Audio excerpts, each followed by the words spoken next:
Octubre de 1971.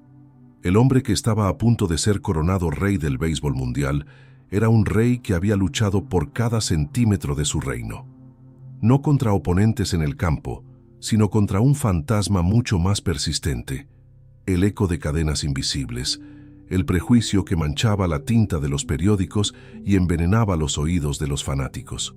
Lo llamaban el Jackie Robinson latino, pero esa etiqueta, aunque intencionada como un cumplido, era una simplificación dolorosa.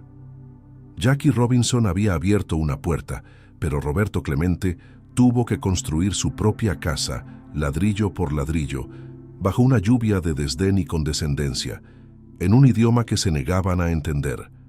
Esta no es solo la historia de un atleta extraordinario, es la historia de una batalla silenciosa, que se libró en cada entrevista, en cada contrato, en cada momento en que su orgullo fue confundido con arrogancia, en cada acto de dignidad que fue malinterpretado como rebeldía.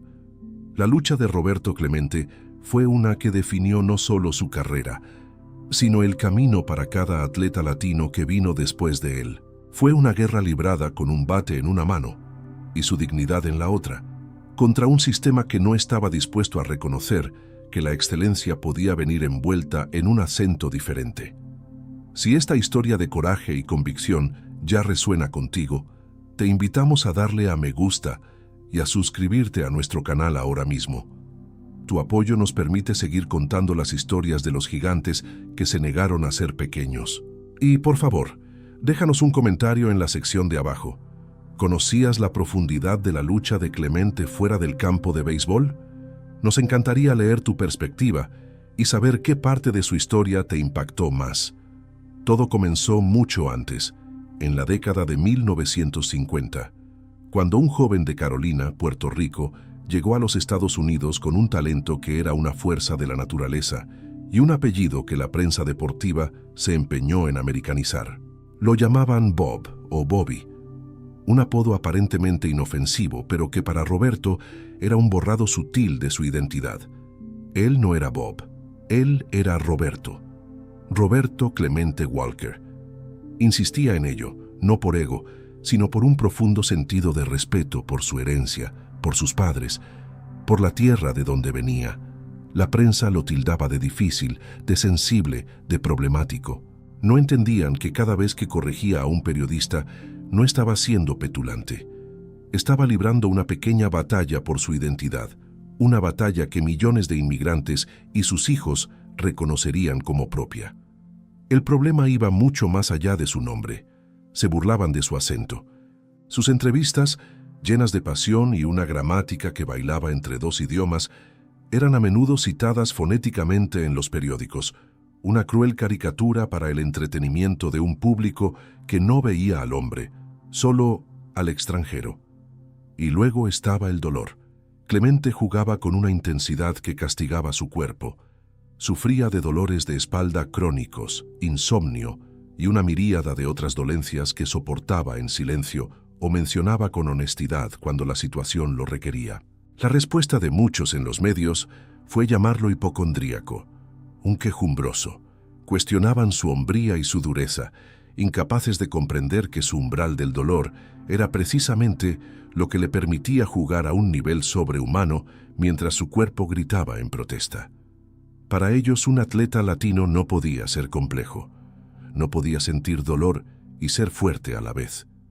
Tenía que ser un estereotipo simple, el talento exótico y silencioso que sonríe y agradece por las migajas que le ofrecen. En 1960, los Piratas de Pittsburgh ganaron la Serie Mundial en un final dramático que capturó la imaginación de una nación. Clemente fue una pieza absolutamente fundamental en esa victoria, bateando con una consistencia asombrosa durante toda la temporada, demostrando que su talento no era una ilusión, sino una realidad tangible. Cuando llegaron las votaciones para el jugador más valioso, el premio más prestigioso para un individuo en el deporte, Clemente, el motor ofensivo y defensivo del equipo campeón, terminó en un insultante 8º lugar. La herida fue profunda, más profunda que cualquier lesión física que su cuerpo pudiera soportar. No se trataba del trofeo, Se trataba de la validación, del respeto que sentía que se le negaba sistemáticamente.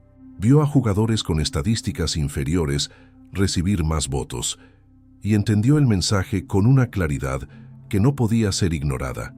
Tu excelencia no es suficiente si viene empaquetada en piel morena y un acento espeso. Ese momento fue un punto de inflexión en la vida de Roberto Clemente. La frustración que había acumulado durante años se transformó en una determinación fría y calculada. Se dio cuenta de que su lucha no era solo suya, era la lucha de cada jugador latino que era mal pagado, malinterpretado y marginado, en un sistema que los veía como entretenimiento exótico, pero no como iguales. Se convirtió en una voz. En las reuniones de jugadores, en las entrevistas donde antes era cauteloso, ahora hablaba con una autoridad inquebrantable. Exigía traductores para los jugadores que no hablaban inglés, luchaba por mejores contratos y condiciones, y se convirtió en el defensor no oficial de toda una generación de atletas latinos que no tenían plataforma para hablar. No buscaba ser un activista, pero su dignidad no le permitió ser un espectador silencioso de la injusticia. Se estaba convirtiendo, en efecto, en el Jackie Robinson de su gente. No porque fuera el primero, sino porque era el que se negaba a aceptar un asiento de segunda clase en la mesa del béisbol. Los años pasaron y su leyenda en el campo crecía a la par de su activismo fuera de él. Ganó múltiples guantes de oro por su defensa celestial, títulos de bateo por su ofensiva letal, y acumuló exactamente 3,000 hits, una marca de inmortalidad en el béisbol que solo los más grandes habían alcanzado. Pero el respeto total de la nación aún parecía eludirlo, como si hubiera un techo invisible que no podía romper. Necesitaba un escenario tan grande que su verdad no pudiera ser ignorada, un momento donde su talento fuera tan innegable que incluso sus detractores tuvieran que arrodillarse. Ese escenario llegó en octubre de 1971, la Serie Mundial. Los Piratas de Pittsburgh contra los favoritos, los Orioles de Baltimore. El mundo del deporte observaba con atención, y Roberto Clemente, a sus 37 años, decidió ofrecer una sinfonía de brillantez tan abrumadora que obligaría al mundo a reconocer su grandeza.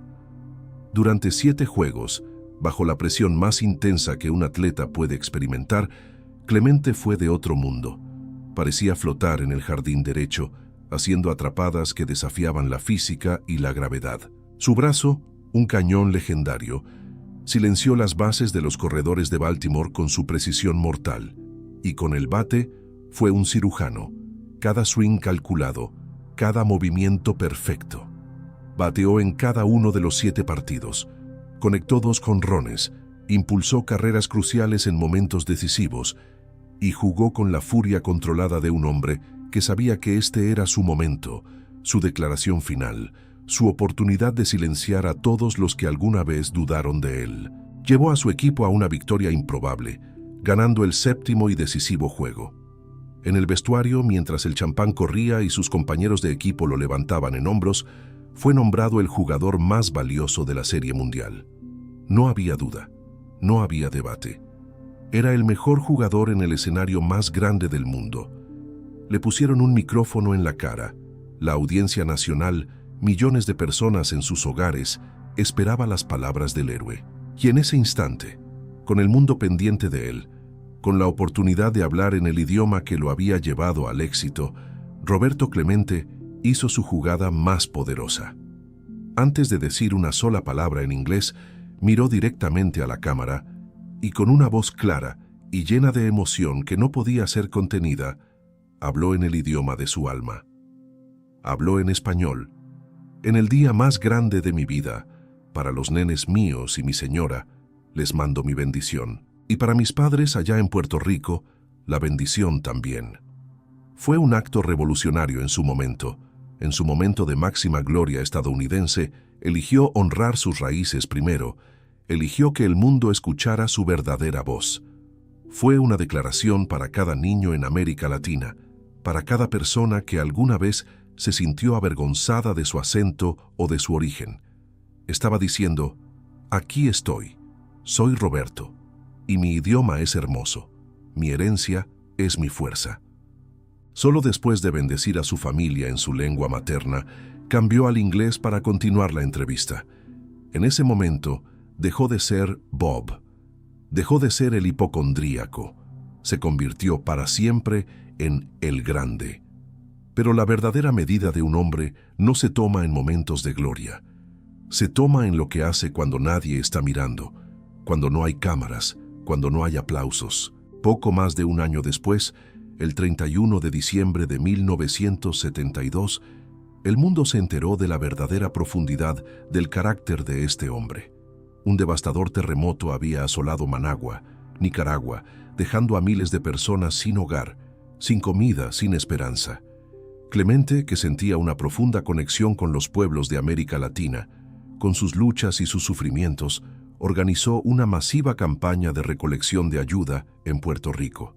Pero llegaron informes preocupantes de que la ayuda estaba siendo interceptada por funcionarios corruptos y no llegaba a las víctimas que más lo necesitaban. Lleno de una justa indignación y una determinación inquebrantable, Clemente decidió acompañar personalmente el siguiente envío para asegurarse de que llegara a quienes lo necesitaban. Ignoró las súplicas de sus amigos y familiares que le pedían que no fuera. Su sentido del deber era más fuerte que cualquier temor. El avión que fletó, un viejo DC-7 sobrecargado con suministros de emergencia, se estrelló en el Océano Atlántico poco después de despegar de San Juan. El cuerpo de Roberto Clemente nunca fue recuperado.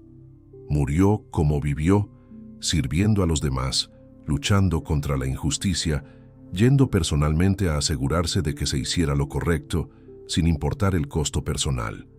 El mundo del béisbol quedó en shock, sumido en un dolor colectivo que trascendió las fronteras del deporte. La pérdida era incomprensible. En un movimiento sin precedentes, las reglas del Salón de la Fama del béisbol fueron suspendidas. Normalmente, un jugador debe esperar 5 años después de su retiro para ser elegible. Para Roberto, no esperaron. Fue exaltado al Salón de la Fama al año siguiente, en 1973. Un honor inmediato para un hombre cuyo impacto trascendió infinitamente las líneas de cal de un campo de béisbol. La historia de Roberto Clemente no es solo una crónica de béisbol, es una lección de vida sobre la integridad, el orgullo y el precio del silencio. Nos enseña que el verdadero legado no se mide en trofeos o estadísticas, sino en las vidas que tocas y en las barreras que derribas para aquellos que vienen detrás de ti. Él luchó para que los futuros atletas latinos no tuvieran que luchar las mismas batallas, para que fueran juzgados por su talento y no por su acento, para que sus nombres no fueran americanizados, sino respetados. Para no perderte ni una de estas historias que cambian la perspectiva y te muestran la verdadera grandeza humana, suscríbete ahora a nuestro canal y activa la campana de notificaciones. Publicamos un nuevo video todos los días, dedicado a los gigantes que caminaron entre nosotros y nos mostraron cómo vivir con propósito, dignidad y coraje. Únete a nuestra comunidad de personas que creen que las historias importan, que la verdad importa y que los héroes como Roberto Clemente merecen ser recordados.